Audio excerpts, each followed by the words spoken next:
అనంతపురం జిల్లా కళ్యాణదుర్గం పట్టణంలో YCP incharge Rangayya శవరాజకీయాలు చేస్తున్నారు. మా అమ్మాయి చావును తన రాజకీయ ప్రయోజనాలకు వాడుతున్నాడు.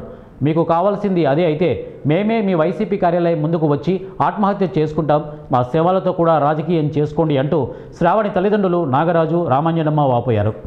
రంగయ్య మీడియాతో డబ్బులు తీసుకొని లొంగిపోయారు అంటూ శ్రావణి కుటుంబ సభ్యుల మీద చేసిన వ్యాఖ్యలతో నేడు శ్రావణి తల్లిదండ్రులు, బంధువులు, రాష్ట్ర Valmiki corporation director YP Ramesh media సమావేశంలో మాట్లాడారు.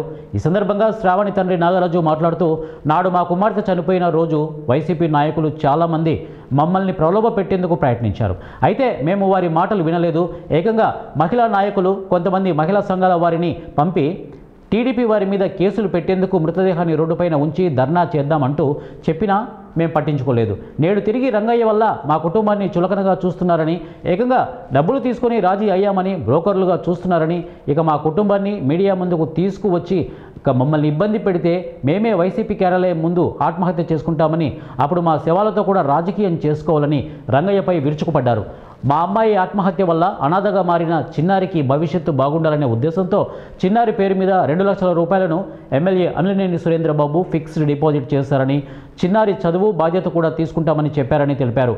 మా అమ్మాయిలాగా మరో అమ్మాయికి ఇలా జరగకుండా భర్త, అత్తామామలకు శిక్ష పడాలని మీడియా ముందు వాపోయారు. ఇక వైపీ రమేష్ మాట్లాడుతూ, రంగయ్య కళ్యాణదుర్గంలో ఎన్నడూ లేని కొత్త వరవడికి శ్రీకారం చుట్టారని, వాళ్ళ పార్టీ అధ్యక్షుడు జగన్ మాదిరే ఎక్కడ శవం కనపడితే అక్కడ రాజకీయం చేయడం మొదలుపెట్టారని, కుటుంబ విలువల్ని తుంగలో తొక్కి కేవలం సేవ, కుల రాజకీయాలు చేస్తున్నారని, ఇలాంటివి మానుకోవాలని తగిన గుణపాఠం వాల్మీకులే చెబుతారని అన్నారు. అనుమానం వచ్చింది నిన్న రంగయ్య మాట్లాడే చూసి, భవిష్యత్తులో ఎక్కడైనా యాక్సిడెంటల్గా ఏదైనా మనిషి జరిగి హాస్పిటల్లోకి నడిపి చావు బ్రతుకుల్లో ఉంటే కన్నా అక్కడికి కానీ పోయి సురేంద్రబాబు గారే చేయించారని చెప్పేసి చెప్పు అనే పరిస్థితికి వస్తుందేమో భవిష్యత్తులో కళ్యాణదుర్గంలోన రాజకీయాల్లో అని నాకైతే కానీ అనుమానం వచ్చింది నిన్న ఆయన మాట్లాడే మాటలు చూస్తుంటే.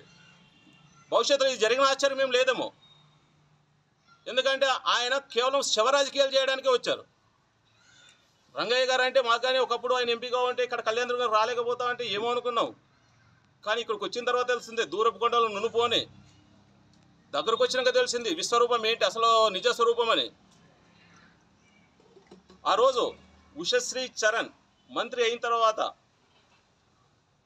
కళ్యాణదుర్గంకి వచ్చినప్పుడు వాళ్ళు ఒక అమ్మాయి హాస్పిటల్కి తీసుకురావాలి, బాగలేక హాస్పిటల్కి తీసుకొస్తామంటే అమ్మాయి టైం లేట్ కావడం వల్ల చనిపోయింది. అది బాగా ఇష్యూ అయింది. మళ్ళీ ఆ రోజు తలారి రంగయ్య గారికి కంటికి కనబడలేదా, వచ్చి పరామర్శించాడా వాళ్ళ కుటుంబ సభ్యుల్ని? ఆ రోజు మాట్లాడా మీటింగ్లో? దళిత సామాజిక వర్గానికి సంబంధించిన అమ్మాయి ఏంటిది? మాట్లాడాలంటే చాలా ఉన్నాయి. మీకొక న్యాయం మాకొక న్యాయం కాదు. ఇంకా నిన్న మీరు మాట్లాడిన ఇష్యూస్ చాలా ఉన్నాయి. దానిపైన కానీ వాస్తవాలు మీ ముందుకు వస్తాయి. ప్రతి ఒక్కటి మేము అనవసరంగా మాట్లాడాం, వాస్తవాలు ఉంటాయి. ఏమంటే వడ్డే కాలనీలో చంద్రకళ అనే అమ్మాయి ఇష్యూ మీరు మాట్లాడారు, అది జరిగిండేది వేరే. 2 కుటుంబాల మధ్య గొడవ, అది జరిగే సంవత్సరం పైన అయింది. అయినా కూడా కుటుంబాలకి, మహిళలకు సంబంధించిన అంశాలు కాబట్టి మేము ఎక్కడ దాన్ని బయటకు ప్రస్తావించలేదు. నువ్వు మాట్లాడినా మేము గౌరవిస్తున్నాం, విలువలతో రాజకీయం చేస్తున్నాం.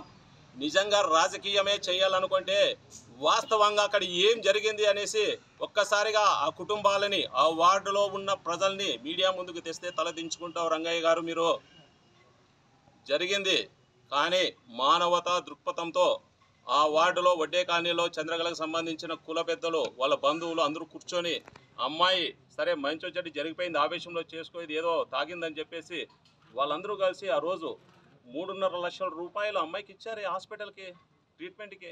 ఇది వాస్తవం కాదా? కనుక్కోండి, వాస్తవం కాదా? ఒకవేళ కుటుంబ సభ్యులు అని చెప్పేసి వీడియోలు, ఫోటోలు అవి కాదు తీసుకునేది. అమ్మాయికి డబ్బులు చేరలేదా? కుటుంబ సభ్యులను అడగండి. చేరలేదంటే ధర్మస్థలంకి వస్తావా, కాణిపాకంకి వస్తారా?